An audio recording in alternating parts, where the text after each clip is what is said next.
Hi hello welcome to vibrant TV. నేను Lavanya Uttukuri. Allu Arjun Pushpa the rule cinema August నుండి డిసెంబర్కి shift అయింది.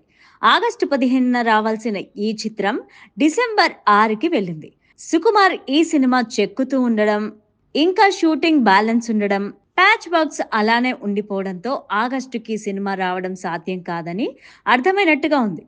అందుకే ఈ మూవీని కొత్త రిలీజ్ డేట్ను తాజాగా ప్రకటించారు మూవీ టీం. ఇక ఇదే ఏడాది డిసెంబర్ 6న ఈ మూవీ రాబోతుందని ప్రకటించారు. డిసెంబర్ అనేది పుష్పకు ఆల్రెడీ కలిసి వచ్చిన సంగతి తెలిసిందే. ఇప్పుడు ఈ రెండో పార్ట్ కూడా డిసెంబర్లోనే రాబోతోందని సెంటిమెంట్ కలిసి వచ్చేలా ఉంది. సో పుష్ప హిట్ అయిన తర్వాత సుకుమార్, బన్నీ ఇద్దరూ కూడా ఈ సీక్వెల్ మీద కూర్చున్నారు. 2 ఏళ్లుగా సినిమాను చెక్కుతూనే ఉన్నారు. పుష్ప అనుకోని విజయం సాధించడం, నేషనల్ వైడ్ గా హిట్ అవ్వడంతో ఇప్పుడు సీక్వెల్ ను ప్రతిష్టాత్మకంగా తీసుకున్నారు. సీక్వెల్లో చాలా మార్పులు చేర్పులు చేశారు. కథా స్థాయిని, కథనాన్ని కూడా పూర్తిగా మార్చేశారని తెలుస్తోంది. ఇక రెండో పార్ట్ మాత్రమే కాకుండా మూడో పార్ట్ కూడా రెడీ అవుతున్నట్టే తెలుస్తోంది. కేశవ పాత్రధారి జగదీష్ అరెస్ట్ అయిన తర్వాత పుష్ప ది రూల్ షూటింగ్ కాస్త ఆగిపోయింది.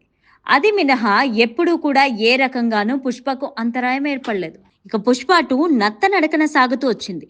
ముందే టార్గెట్ ఫిక్స్ చేసుకున్నారు. ఆగస్టు 15న వస్తానని ప్రకటించేశారు. కానీ చివరకు అది సాధ్యం కాదని తెలుసుకున్నారు. అసలు సుకుమార్ ఏం చేస్తున్నాడో, ఏం తీస్తున్నాడో అని అంతా అనుమానం వ్యక్తం చేస్తున్నారు. ఎందుకింత ఆలస్యం జరుగుతోందని, ఎందుకింత నిదానంగా పనిచేస్తున్నారని అంతా షాక్ అవుతున్నారు. ఇక ఒకవేళ సినిమా ఏ మాత్రం తేడా కొట్టినా పరిస్థితులు దారుణంగా ఉంటాయని అంతా అనుకుంటున్నారు. For more videos please subscribe to vibrant TV.